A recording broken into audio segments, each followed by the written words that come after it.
which means to go 360 degrees, if it's pi is 180. It'd be pi squared. Or 2 pi, sorry. Which, anybody know a formula that has a 2 pi in it? Circumference. Circumference, 2 pi r, all the way around the circle.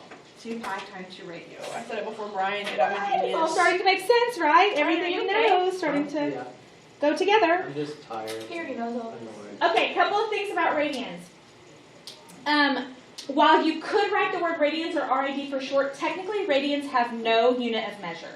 So in degrees, we put the little tiny circle. In radians, you really don't put anything. Now, we're going to, in just a minute, do dimensional analysis stuff where you cancel units, So if it makes you feel better and it helps you keep things straight, you can write RAD, but in reality, radians have no unit of measure at all. So that's what that little thing says. Okay, so if we're going to change from degrees to radians, the conversion factor we're going to use is this one right here. Just like every time we convert from feet to inches, 1 foot is 12 inches. That's the conversion factor you use. Every time you convert from degrees to radians, the conversion factor you use is pi equals 180. So in this case, we're going from degrees into radians, meaning we need to cancel degrees. So degrees is going to go on bottom, and pi is going on top. So it's pi over 180. All right, so we all know how to do dimensional analysis because we did it earlier in this year. We practiced. So 90 degrees. I'm going to cancel degrees and end up in radians. So that would be 90 goes into both of those. So it ends up pi over 2. Leave it just like that. That is why radians are easier, because it doesn't involve decimals. Well, it can, but we don't want it to. Pi over 2 is 90 converts to pi over 2. So let's do 120. Canceling degrees, ending up in radians. So 60 goes into both of those. 2 over 3. So I end up with 2 pi over 3. So far, so good? Yes. Okay, so y'all do 300 and 420 real quick.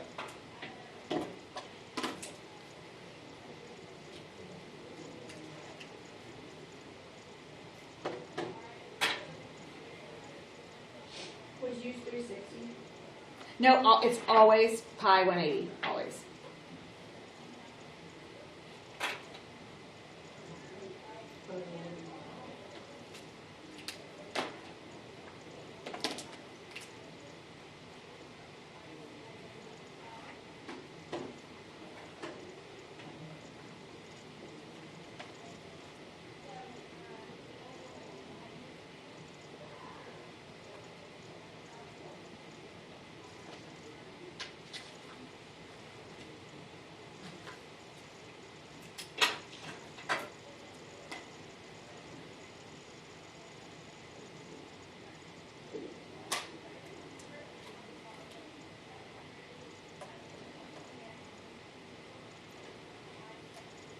All right, so I got 5 pi over 3 and 7 pi over 3. Now, if you are not the best at figuring out, like on that first one, well, actually it's on both of them, but I figured out 60 goes into both 300 and 180 evenly. But if you're not the best at that, you can put it in your calculator, but don't put the pi in there. Don't put the 3.14 or the pi button. Just put what's over each other. Use a fraction bar, and put 300 over 180, and it'll tell you what fraction goes in front of pi, and then you just have to put the pi beside it if you don't know how to do it. Is everybody good? Following? Awesome. All right, so now just because we might want to convert the other direction. We might want to go from radians into degrees. It's the same conversion factor. Except flipped. Except flipped over, because this time we want to end up in degrees, and so we put the degrees on top. So it'd be 180 over pi. And in this case, it's already written as a fraction, so I've got pi over 4, and I'm going to put 180 on top and pi on bottom. And your pi's would cancel, and 180 divided by 4 is 45 degrees. This one's easier. And again, you can just plug it right in your calculator if you want to do it that way. Let's see, 5 pi over 4. I need to leave it end up in degrees and cancel my radians, so the pi is going to go on bottom. So my pi's cancel.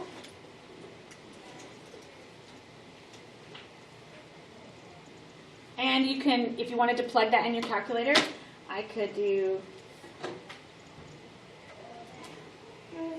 alpha y equals 1 and get a fraction bar. And in this case, I would put 5 times 180 on top, divided by 4 on bottom, and it's going to give me 225. The pi's canceled, so. Why did you do alpha 1 y equals? Alpha y equals 1, make a fraction bar. Alpha y Oh, equals sorry. 1 Sorry. to get a I fraction already knew that. I don't know why. I was like, why are you saying y equals 1? Why are we putting it in just slope intercept then? No, I'm just done. 5 pi over 6. Cancel your pi's. 180 goes on top. 6 goes into 180. 30 times. Pi's cancel. So it's 150 degrees. All right, now this one, it's already written as a decimal. So if it's already written as a decimal, what that means to me is they've already multiplied it by pi. So if they multiply it by pi, you do too. If it's given to you as a decimal, that's not an exact answer. You give it back as a decimal. That's not an exact answer. But, so I know one of the things that tripped people up a lot in this last test, which it really shouldn't because I told you, but a big thing in trig, and it's opposite of physics. Physics wants everything as a decimal. In trig, we want everything as an exact answer. We would rather than be exact answers. Decimals suck because you have to round. And every time you have to round, you get a little more off and a little more off and a little more off. Whereas if you give exact answers the whole time, you're always right on until the very end if you have to round because it's something you can't, like I can't measure square root of 2. So the only time that we want to give decimal answers is if they started us out that way, which in this case they did. I'm still converting the same way that I converted before. It's in radians. I know it's in radians because there's no little degree by it. If there was a degree by it, I might, well, and also because it goes all the way around, but, so it's 7.854. Pi goes on bottom, 180 goes on top, and I can plug it in my calculator just like that, and I am going to use the pi button. Use the pi button unless you were told otherwise, because it holds a bunch of decimal places inside the calculator, so it's way more accurate than just using 3.14. I get 450.